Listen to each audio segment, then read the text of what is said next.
Darts is a popular game in England. Billiards is played all over the world. Some nouns have a fixed plural form and take a plural verb. Some noun ऐसा होता है जो fixed plural यानी जमा होती है उनकी और प्लूरल वर्ब भी होता है. They are not used in the singular और they have a different meaning in the singular.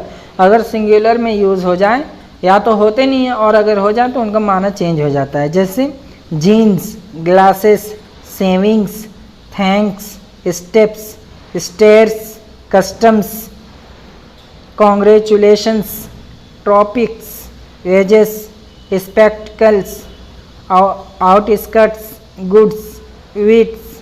Plural noun on with plural verb sentence.